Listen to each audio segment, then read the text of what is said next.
नमस्कार, स्वागत है आपका प्राइम टीवी पर। श्वेता के साथ में आप देख रहे हैं प्रोग्राम हेल्थ मंत्रा, जिसमें हर बार हम एक नए टॉपिक पे आपसे बात करते हैं। आज का हमारा टॉपिक है कॉन्ट्रासेप्शन, जिसके लिए आज हमारे साथ स्टूडियो में मौजूद हैं डॉक्टर SP जायसवाल, जो कि KGMC की सीनियर प्रोफेसर हैं स्त्री रोग विभाग से। तो आइए सीधे बात करते हैं डॉक्टर SP जायसवाल से कॉन्ट्रासेप्शन पर। मैम, आपका हमारे शो में बहुत बहुत स्वागत है। धन्यवाद, आपने मुझे समय दिया। आपने बहुत ही अच्छा विषय चुना है, कंट्रासेप्शन। मैम, हम लोग हर बार एक नए टॉपिक पे बात करते हैं और हम लोग एक नया नया सेगमेंट हर बार लेते हैं। तो जैसे कि आज हम कॉन्ट्रासेप्शन पे बात करने वाले हैं, तो कॉन्ट्रासेप्शन से संबंधित हम आपसे जानना चाहेंगे। सबसे पहले तो आप हमें ये बताइए कि कॉन्ट्रासेप्शन होता क्या है। कंट्रासेप्शन का जैसे कि ये तो अंग्रेजी शब्द है, इसका हिंदी मीनिंग होता है गर्भ निरोधक। गर्भ निरोधक के का मतलब ये है कि आप अपने हिसाब से कंसेप्शन करिए। कंट्रासेप्शन जब तक आप इस्तेमाल कर रहे हैं तब तक आपको प्रेगनेंसी नहीं ठहरेगी। फिर आप अपने हिसाब से प्लान करके आप प्रेगनेंसी कर सकते हैं और बच्चा पैदा कर सकते हैं। ये सितंबर माह चल रहा है। सितंबर माह का 26 सितंबर जो है वर्ल्ड कंट्रासेप्शन डे के रूप में मनाया जाता है। ये 2007 से स्टार्ट हुआ है। इसका पर्पज़, इसका मतलब ही यही है कि आप अपने हिसाब से प्लान करके प्रेगनेंसी करिए, क्योंकि कभी कभी ऐसा होता है कि एक्सीडेंटली प्रेगनेंसी ठहर जाती है। माँ बाप हो सकता है उसके लिए मानसिक तौर से तैयार ना हो, तो उनके लिए दिक्कत होती है। तो इसमें हमें इस तरह की विधि बताई जाती है कि किस तरह आप अपने परिवार को प्लान कर सकते हैं और किस हिसाब से उस हिसाब से आगे बच्चा पैदा कर सकते हैं। मैम, जिस तरीके से अभी हम लोग कंट्रासेप्शन पे बात कर रहे हैं, तो कंट्रासेप्शन से रिलेटेड जो भी साधन होते हैं वो किस तरीके से काम करते हैं। कंट्रासेप्शन के कई तरीके हैं, क्योंकि ये कंट्रासेप्शन हार्मोनल भी हो सकते हैं, नॉन हार्मोनल भी हो सकते हैं। कुछ महिलाएं ऐसी होती हैं जिनको हार्मोन सूट नहीं करता है, उसको हम नॉन हार्मोनल कंट्रासेप्शन देते हैं। और कुछ जो है जिनको सूट कर सकता है उसको हम हार्मोनल देते हैं। कुछ गोलियों के फॉर्म में आती है, कुछ इंट्रायूट्राइन डिवाइस के फॉर्म में आती है, कुछ इंजेक्शन के फॉर्म में आता है। तो हम इसके लिए हमें महिला से उससे बात करनी पड़ती है, उसको एक बास्केट अप्रोच देना पड़ता है। बास्केट का मतलब ये कि सारी चीज़ें सामने रख दी जाती हैं, फिर एक एक विषय चीज़ों के बारे में उनको बताया जाता है, फिर उनसे उनकी चॉइस पूछी जाती है और जो उनको ठीक लगता है उसके बारे में हम फिर आगे डिटेल से बात करते हैं। ये काउंसलिंग कहलाता है, जिसको हर कंट्रासेप्शन यूज़ करने से पहले काउंसलिंग की बहुत आवश्यकता है, क्योंकि काउंसलिंग से जो हमारा क्लाइंट है, जो हमारी महिला है, वो विलिंगली उसको ले रही है तो आराम से आगे कंटिन्यू कर सकती है। अच्छा डॉक्टर, मार्केट में बहुत सारे चीज़ें, बहुत सारी मेडिसिन्स अवेलेबल होती हैं, उसके बाद भी कई बार ऐसा देखने में आता है कि उन मेडिसिन्स का इस्तेमाल करने के बाद भी जो महिला है वो प्रेग्नेंट हो जाती है। क्या कारण है आखिर इसका? इस विषय पर तो मैं आपसे ये कहना चाहूँगी कि हो सकता है उस महिला को उस मेडिसिन को प्रॉपर तरीके से इस्तेमाल करने का तरीका ना आता हो, क्योंकि मार्केट से दवा लेकर खा लेना तो ठीक नहीं है। ये हमारे ही देश में है और देशों में नहीं होता है। इसके लिए सबसे पहले है कि आप अपने गायनेकोलॉजिस्ट से सलाह लीजिए। वो आपको आपकी बातों को सुनेगा और फिर आपसे बताएगा कि आपके लिए क्या सूट करता है। ये जो गर्भ निरोधक दवाइयाँ होती हैं, इंजेक्शन होता है और या कॉपर्टी होता है, ये जो जो प्रेगनेंसी जिस सालों में हो सकती है, 15 साल से लेकर के 40, 45, इवन 49 ईयर्स तक की लेडीज़ को अलाउड है। जब तक कि उसको महीना आ रहा है वो कभी भी गर्भ ठहर सकता है, specially in the end of the life. और शुरुआत के उसमें होता है कि कभी कभी महीना इरेगुलर होता है, उसमें कंसेप्शन के चांसेस बढ़ जाते हैं, क्योंकि उनको लगता है कि महीना हमारा बंद होने वाला है। उसमें बड़ी ख़राब सी सिचुएशन हो जाती है। तो हम हर तरह की महिला है उससे पूछते हैं उसमें पहले से कोई बीमारी तो नहीं है, जैसे किसी को हार्ट डिजीज़ है, पीलिया है, या ब्लड प्रेशर की बीमारी है, डायबिटीज़ है। इस तरह की चीज़ों को पहले पूछा जाता है। या माँ बच्चे को दूध पिला रही है, या छोटा बच्चा उसका कितना बड़ा है, इन सब चीज़ों को पहले पूछा जाता है। उसके हिसाब से हम लोग बताते हैं कि ये मेथड आपके लिए अच्छा रहेगा, उसमें से आप जो चूज़ करना चाहें चूज़ कर लीजिए। मैम, अच्छा ये है, मेडिसिन लेने की और ना लेने की क्या समय सीमा होती है? किस तरीके से किस टाइम पे लेना चाहिए और किस टाइम पे नहीं लेना चाहिए? अब इस पर डिपेंड करता है कि महिला किस तरह का मेडिसिन चूज़ कर रही है, पसंद कर रही है। जैसे कि कंबाइंड ओरल कंट्रासेप्टिव होता है, और भी कई तरह के कंट्रासेप्टिव हैं, नॉन हार्मोनल भी होते हैं। मोस्ट ऑफ द कंट्रासेप्टिव जो होता है वो महीना शुरुआत होने के विद इन 5 डेज पे स्टार्ट कर लेना चाहिए। क्यों? क्योंकि उस समय ये पता है कि वो प्रेग्नेंट नहीं है। बीच में स्टार्ट करने से ये हो सकता है कि उसको प्रेगनेंसी के साथ भी हो और साथ वो दवा खा ले। तो हम लोग यूजली एडवाइस करते हैं कि जब तुम्हारा महीना दिख जाए उसके दूसरे दिन से दवाइयों को शुरू करो। जैसे अगर मान लो ओरल कंट्रासेप्टिव है, ओरल कंट्रासेप्टिव हमारी सरकार की तरफ से माला एंड माला डी के नाम से आती है, छाया है एक नॉन हार्मोनल सेंट क्रोमान है वो आती है। तो हम जब भी उसको एडवाइस करेंगे तो ऐसे कहेंगे जिस दिन महीना आ जाए उसके नेक्स्ट डे से स्टार्ट करें। मैम, और ये है कि जिस तरीके की ये जो मेडिसिन आती हैं, गोलियों का अधिक सेवन करने से क्या किसी चीज़ की दिक्कतों का सामना करना पड़ सकता है? क्या मतलब कुछ और प्रॉब्लम भी क्या क्रिएट हो सकती हैं?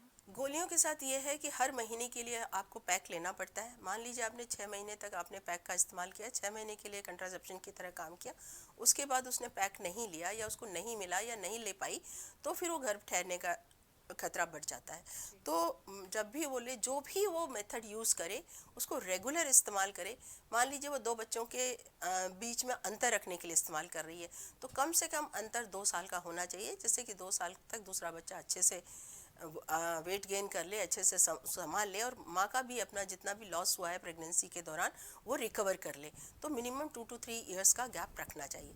लेकिन अगर मान लीजिए कि एक ही साइकिल का ले लीजिए, मान लीजिए उसने महीने के दूसरे दिन से स्टार्ट किया, एक गोली रात में सोते समय लेना है उसको और याद से लेना है, क्योंकि अगर वो भूल गई रात में तो सुबह ले लेना है। लेकिन अगर मान लो 2 दिन वो भूल गई तो फिर गर्भ ठहरने का डर रहता है। जैसे अभी आपने प्रश्न पूछा कि गोली लेते हुए भी प्रेग्नेंट हो गई, तो उसमें हो सकता है कि वो गलती से 1 या 2 गोली बीच में भूल गई हो, जिसकी वजह से गर्भ ठहर गया है। अच्छा मैम, लोगों में ना कई सारे भ्रम एक फैले रहते हैं कि अगर बहुत ज़्यादा अगर हम इस तरीके की मेडिसिन का इस्तेमाल करते हैं तो लोगों में इनफर्टिलिटी होने का खतरा भी रहता है। क्या ऐसा कुछ है या एक ये सिर्फ भ्रम ही है? नहीं, ऐसा बिल्कुल भी नहीं है, क्योंकि जो साइक्लिकल हार्मोन होते हैं वो हर महीने उसका महीना आ जाता है। अगर उस महीने में वो गोली नहीं लेगी तो फिर उसके ओवुलेशन हो सकता है और उसके बाद वो फर्टाइल हो सकती है। तो लेकिन कुछ जैसे होते हैं जो लॉन्ग, जैसे कि इंजेक्टेबल है, डिम्पा है, नॉर प्लांट है, नॉजिस्ट्रा, ये सब चीज़ें थोड़ा लंबे टाइम के लिए होती हैं, तो इसमें फर्टिलिटी रिकवर करने में 1 से 2 महीने लगते हैं। पर ऐसा नहीं है कि मरीज़ इनफर्टाइल हो जाए। वो प्रेगनेंसी जब बंद करेगी दवाई को तो विदिन 2-3 मंथ्स वो प्रेग्नेंट हो सकती है। मैम, और बाकी ये है कि गर्भ को रोकने के लिए कितने टाइम पीरियड तक गोली लेनी अनिवार्य है, कितने टाइम पीरियड तक गोली लेनी पड़ती है? कंट्रासेप्शन का यूज़ जो भी सेक्सुअली एक्टिव वुमेन है, जैसे 15 साल से लेकर के 50 साल की उम्र या जब तक उसका महीना बंद नहीं हुआ है, तब तक कभी भी गर्भ ठहरने का डर रहता है। तो ये पूरा पीरियड है कि जिस समय वो गर्भ निरोधक का इस्तेमाल करती है। अब प्रश्न ये उठता है कि किस उम्र में कौन सी दवा लेनी चाहिए। जैसे कि एडवांस एज में ब्लड प्रेशर बढ़ने की चांसेस होते हैं, डायबिटीज़ के चांसेस होते हैं, डीप वेन थ्रोम्बोसिस के चांसेस बढ़ जाते हैं उम्र के साथ साथ। उन कंडीशन में हम हार्मोनल देने के बजाय उनको नॉन हार्मोनल कंट्रासेप्टिव देना ज़्यादा पसंद करेंगे।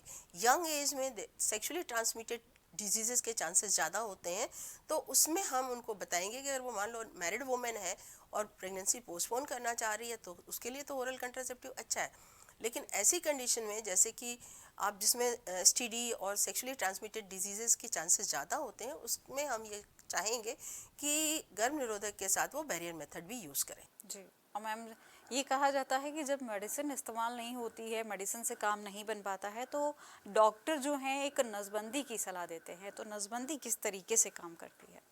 नसबंदी तो एक परमानेंट मेथड है। हालांकि हमारे देश में बहुत सारे मेथड्स अवेलेबल हैं, जैसे कि कॉपर टी है। कॉपर टी इतना अच्छा मेथड है कि जैसे ही आफ्टर डिलीवरी हुई उसी समय आप लगवा सकते हैं, नहीं तो 6 हफ्ते बाद लगवा सकते हैं। उसमें कोई हार्मोन नहीं होता है। आप आराम से 5 साल, इवन 10 साल की कंट्रासेप्टिव आईयूसीडी भी आ गई है। और 10 साल वाले आईयूसीडी में ये है कि अगर मान लीजिए किसी लेडी ने एक बार दोबारा बदल लिया तो उसका महीना बंद होने तक का वही कवर कर जाता। तो ज़रूरी है कि नसबंदी में वो जाए। लेकिन अगर वो नसबंदी ही प्रेफर करती हैं तो उसके थोड़े से नाम हैं, जैसे कि कम से कम उसका बच्चा जो है 2 साल का, एक बच्चा उसके पास होना चाहिए, मैरिड कपल होना चाहिए, और 2 साल का बच्चा होना चाहिए जो पूरी तरह से इम्यूनाइज्ड हो, उसको वैक्सीनेशन हो चुका हो, स्वस्थ हो, क्योंकि ये परमानेंट मेथड होते हैं। हालांकि कभी कभी इसमें भी फेलियर होने के चांसेस रहते हैं, 0.1 to 0.5% में फेलियर हो सकता है, लेकिन चूंकि परमानेंट है तो उससे ये कोशिश की जाती है जिसके 2 बच्चे हो चुके हैं या जिसको और नहीं चाहिए उसमें ये उपयोग किया जा सकता है। और जिसके बच्चे बड़े हो चुके हैं उनको थोड़े दिन उन्होंने टेम्परेरी मेथड यूज किया, जो कि अभी आपको मैंने बताया ही है। गोली हो सकती है, आईयूसीडी हो सकती है, इंजेक्टेबल डिम्पा हो सकता है। इसको आप जब 5-6 साल के बच्चे हो गए, बड़े हो गए हैं, तो वो फिर परमानेंट मेथड पे जा सकती है। जो परमानेंट मेथड, अब जैसा कि आपने पूछा, स्टरलाइजेशन मेल का भी होता है और फीमेल का भी होता है। तो हमारे यहाँ तो हालांकि ज़्यादातर फीमेल प्रेफर करती हैं, लेकिन पुरुषों का भी किया जा सकता है। उसके करने से कोई नुकसान नहीं होता है। बस ये है कि पुरुषों में अगर नसबंदी करा है तो कम से कम 3 महीने उन्हें कोई और कंट्रासेप्टिव मेथड यूज़ करना होता है, क्योंकि सीमेन को वॉश आउट होने में इतना टाइम लग जाता है। और फीमेल के लिए है कि कंट्रासेप्टिव अगर उसने किया हुआ तो ये भी प्रेफर करते हैं कि महीना आने के बाद ही के पीरियड में किया जाए, जिससे ये पता चल जाए कि कोई उसको गर्भ नहीं रुका है। और साथ ही साथ हम उनको ये भी इंस्ट्रक्शन देते हैं कि उनको दिखाते आना रहना चाहिए। बाई दफे बीच में भी कभी महीना रुक गया, जैसे फेलियर होने के चांसेस होते हैं ना, तो उस कंडीशन में वो आ सकते हैं और फ्री सर्विसेज ले सकते हैं और बच्चा गिरवा सकते हैं। उसके भी अपने एक तरीके रूल एंड रेगुलेशन है। मैम, तो क्या ये नसबंदी से क्या किसी बात का खतरा भी बना रहता है? ऐसा होता तो कुछ भी नहीं, क्योंकि दोनों ही बहुत, चाहे वो पुरुष की नसबंदी हो चाहे वो महिला की नसबंदी हो, बहुत छोटा ऑपरेशन होता है, लोकल एनेस्थीसिया में होता है। महिला की नसबंदी चीरा लगा के भी हो सकती है और दूरबीन के द्वारा भी हो सकती है। मुश्किल से 10-15 मिनट का काम होता है। तो पर कुछ भी हो, ये सर्जिकल प्रोसीजर तो है ही है, उसकी काउंसलिंग की जाती है, उसको देखा जाता है कि अगर उसमें कोई ऐसी परेशानी है, ऐसी बीमारी है जिसके लिए उसको खतरा हो सकता है, तो उसमें फिर उसका ऑल्टरनेटिव ढूंढा जाता है। जी, बाकी ये है कि मैम जैसे गर्भनिरोधक गोलियां की बात कर रहे हैं और नसबंदी की बात की जा रही है, क्या इनके अलावा भी कोई और उपचार है कि किसी और तरीके से भी गर्भ को रोका जा सकता है? हाँ, नेचुरल मेथड्स भी होते हैं, जो कि नेचुरल मेथड्स में फेलियर के चांसेस बहुत होते हैं। जैसे कि कोई माँ दूध पिला रही है, अक्सर हमारे यहाँ गांव में होते हैं, अरे हम तो 5 साल तक बच्चे को दूध पिलाते हैं, बच्चा नहीं होगा। ऐसा नहीं है। अगर उसको महीना आने लग गया है, और कभी कभी तो लैक्टेशन एमेनोरिया में भी पेशेंट कंसीव कर जाती, लेडी कंसीव कर जाती है, तो अगर वो 6 महीने तक लगातार बच्चे को दूध पिलाती है, हर 4-4 घंटे में, रात में भी 4 घंटे के इंटरवल पे पिलाती है, और उसको महीना नहीं आता, तो वो भी एक कंट्रासेप्टिव की तरह यूज़ होता है, जिसको हम लोग लैक्टेशनल एमेनोरिया यूज़ करते हैं, कहते हैं। कुछ नेचुरल मेथड हैं वो, जो कि हार्मोन के हिसाब से या साइकिल के हिसाब से अपने उसको देख लें कि किस समय ओवुलेशन होता है, वो पीरियड वो अवॉइड करें तो भी किया जा सकता है। पर इस सब चीज़ों में फेलियर रेट बहुत ज़्यादा होता है। जी, बाकी मैम ये है कि जैसे जो लोग नसबंदी कराते हैं, क्या उनको नसबंदी कराने से पहले क्या कोई विशेष प्रकार की कोई टेस्ट भी कराने पड़ते हैं? कुछ जांचें तो करानी होती हैं, जैसे क्लिनिकल, जरूरी नहीं कि इन्वेस्टिगेशन ही कराएं, क्लिनिकल एग्जामिनेशन करके आप उसका हार्ट देख सकते हैं, चेस्ट देख सकते हैं, पल्स देख सकते हैं, एनीमिया देख सकते हैं। फिर भी हीमोग्लोबिन कराना होता है, 8 ग्राम से ऊपर है तो ठीक है। बाकी उसके अगर नॉर्म पूरे कर रहे हैं, प्रोटोकॉल को पूरा कर रहे हैं, तो उसको सबसे बड़ी चीज़ है कि वो विलिंग हो, पेशेंट विलिंग हो। हालांकि हस्बैंड के दस्तखत की आवश्यकता नहीं होती है नसबंदी में, लेकिन चूंकि आपस में लड़ाई ना हो, इसलिए कंसेंट हस्बैंड का ले लिया जाता है। हालांकि legally it is not necessary, तो करा सकती है महिला, अपने दस्तखत से भी करा सकती है। ऐसी कोई खास बहुत ज़्यादा जैसे लग रहा है कि जिसमें सच में कोई प्रॉब्लम है या सीरियस कंडीशन हो रही है जिसमें नहीं करना, उसमें हम दूसरे मेथड यूज़ कर लेते हैं। जी, बाकी मैम ये है कि नसबंदी से पहले और बाद में कोई बातें ध्यान देने योग्य होती हैं, जिन बातों का कुछ खास विशेष ध्यान रखा जाता है? इसमें ज़्यादातर तो लोगों को मिथ है, अंधविश्वास है, जो कि उन्हें समझाना पड़ता है, उनको बताना पड़ता है। स्पेशली लेप्रोस्कोपी से लाइगेशन करने में लोगों को ये रहता है कि पेट में हमारे हवा भर दी गई, हवा भर गई तो पेट फूल गया, गैस बन रही है, इस तरह की बातें आती हैं जिनको उन्हें समझाना पड़ता है। हालांकि नसबंदी से कोई दिक्कत नहीं थी, ना तो पुरुष में ना महिला में। कुछ और एक हम कंट्रासेप्टिव के बारे में आपको बताना चाहेंगे, जिसको बोलते हैं इमरजेंसी कंट्रासेप्शन। जो इमरजेंसी कंट्रासेप्टिव्स होते हैं वो आज मार्केट में भी मिलते हैं, लोग अपने आप लेके खरीद के खा लेते हैं, जैसे अनवांटेड 72 के नाम से आ रही है चीज़ें। जैसे ओकेजनल जो कभी जिनके जो रेगुलर सेक्सुअल हैबिट वाले में नहीं होते, कभी कभार होते हैं, या कभी कभी मान लीजिए कि बैरियर मेथड है, कंडोम फट गया है, या गोली खाना भूल गए हैं, या उनको लगता है कि प्रेगनेंसी हो जाएगी, उस कंडीशन में जो है इमरजेंसी कंट्रासेप्टिव्स पिल्स भी आते हैं। और मैम क्या कुछ खान पान में भी क्या कुछ विशेष ध्यान देना पड़ता है? नहीं, खान पान से संबंधित कोई भी चीज़ नहीं है। आप 24-48 घंटे बाद आप बिल्कुल एब्सोल्युटली नॉर्मल है। आप सेम टाइम उठकर आप अपना काम कर सकते हैं, बस वही कि हैवी वेट नहीं उठाना होता है। मिर्च मसाला के लिए मना किया जाता है, ऑयली तेल की चीज़ों के लिए मना किया जाता है। अक्सर क्या होता है, ऑपरेशन के बाद लोग इतना घी तेल खा लेते हैं कि मोटापा बढ़ जाता है, फिर उनको लगता कि नहीं नहीं, ये तो ऑपरेशन की वजह से हमारा वजन बढ़ गया, पर ऐसा कुछ नहीं है। मैम बाकी ये है कि गर्भ निरोधक साधन में क्या ध्यान देने योग्य बातें होती हैं जिससे पर्सन जो भी यूज़ कर रहा है वो सही यूज़ करे। उसके लिए मैंने आपको पहले भी बताया कि कोई भी अगर गर्भ निरोधक साधन वो इस्तेमाल कर रही है तो उससे पहले अपना गायनेकोलॉजिस्ट स्त्री रोग विशेषज्ञ से अपना चेकअप करा लें और उनसे सलाह ले लें और पूछ लें कि हमारे लिए क्या सूटेबल रहेगा, और वो अपने आप चूज़ करने में, अपने आप चुनने में असमर्थ हैं। जी, बाकी ये है कि अगर किसी को नसबंदी करानी है तो क्या सही एज है नसबंदी कराने की? एज लिमिट तो जैसे अभी मैंने बताया आपको कि 22 साल से ऊपर होनी चाहिए औरतों की, जी। और महिला के बारे में, और 49 ईयर्स से कम होनी चाहिए। ये एज है जो रिप्रोडक्टिव एज कहलाती है, ये हमारे नियम के हिसाब से है। और उसका एक बच्चा होना चाहिए जो कि 2 साल से बड़ा होना चाहिए और फुली इम्यूनाइज्ड होना चाहिए। महिला दिमागी तौर पे साउंड हो, मतलब दिमागी तौर पे नॉर्मल हो। अगर मान लीजिए कि महिला दिमागी तौर पे नॉर्मल नहीं है, उस कंडीशन में कंसेंट देने के लिए फिर जो उसका केयर टेकर होगा वो कंसेंट देगा। कभी कभी जैसे विक्षिप्त महिला हो रही है उस कंडीशन में, अदरवाइज अगर महिला साउंड है तो अपना दस्तखत खुद दे सकती है। जी, बाकी मैम ये है कि जैसे आपने अभी एज का एक बाउंड्री जो भी बताई है, एज लिमिट बताई है, उस अगर एज से पहले या अगर बाद में कराया जाता है तो किन दिक्कतों का सामना करना पड़ सकता है उस पर्सन को? देखिए, एक तो 49 के बाद अंडा बनना वैसे ही कम हो जाता है और महिला का मेनोपॉज हो जाता है, तो उसकी आवश्यकता ही नहीं है।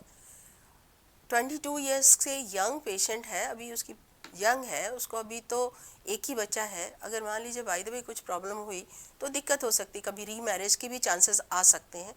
तो ये सब थोड़ी सी चीज़ों का ध्यान रखना पड़ता है। वैसे शारीरिक रूप में कोई खास परेशानी नहीं होती है। बाकी मैम ये है कि जो गर्भ निरोधक गोलियां और साधन, जितने भी साधन आते हैं, वो क्या डॉक्टर की सलाह मशवरा से ही लेने चाहिए या डॉक्टर की सलाह मशवरा के बगैर भी वो लिए जा सकते हैं?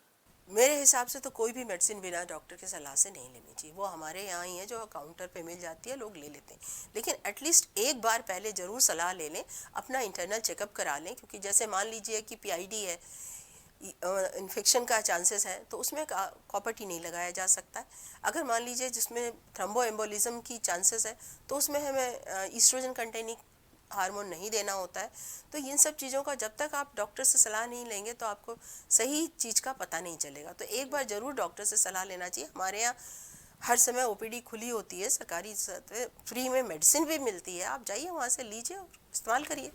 बाकी मैम अगर हम मेडिसिन कंपेयर करने की बात करें कि अगर Ayurveda and allopathic and homeopathic तीनों को अगर हम कंपेयर करें तो कौन सी मेडिसिन ज़्यादा बेस्ट रहती है इनके लिए? बाकी मैम मैं चाहूँगी कि आखिर में आप हमारे प्राइम टीवी के व्यूअर्स को एक मैसेज दें। मैं मैसेज यही देना चाहूँगी कि देखिए, बच्चा पैदा करना न करना ये हमारे अपने हाथ में है, कपल के अपने हाथ में है, और आप अपने हिसाब से अपना बच्चा पैदा करिए। मान लीजिए अभी आप कैरियर में सेटल नहीं हुए हैं तो पहले आप अपना कैरियर बना लीजिए, उसके बाद बच्चा पैदा करिए। आप उसकी जिम्मेदारी उठाने के लिए तैयार हैं तभी पैदा करिए। और आपने पैदा कर लिया और आप नहीं चाहते होंगे तो आपके लिए हमेशा मेंटल टेंशन बना रहेगा और आप बच्चे का भी परवरिश अच्छी तरह से नहीं कर पाएंगे। और अगर बच्चों में अंतर आप नहीं रखेंगे तो 2 बच्चे पास जल्दी पैदा होंगे तो उससे माँ के शरीर को भी नुकसान होगा और बच्चे की परवरिश में भी मुश्किल होगी। तो आप अपने हिसाब से अपने परिवार को प्लान करिए, जिससे आप भी स्वस्थ रहें और आपका परिवार भी स्वस्थ रहे। Thank you so much ma'am, आपने आज हमें कॉन्ट्रासेप्शन पे बहुत अच्छी जानकारी दी। आज की प्राइम टीवी के शो हेल्थ मंत्रा में हमने बात की डॉक्टर एसपी जायसवाल जी से, जिन्होंने हमें कॉन्ट्रासेप्शन से संबंधित बहुत अच्छी जानकारी दी है। उम्मीद है आपको ये जानकारी काफी पसंद आई होगी। अगले हेल्थ मंत्रा में हम फिर हाजिर होंगे एक नए टॉपिक के साथ में, एक नए डॉक्टर के साथ में। तब तक आप देखते रहिए प्राइम टीवी। नमस्कार।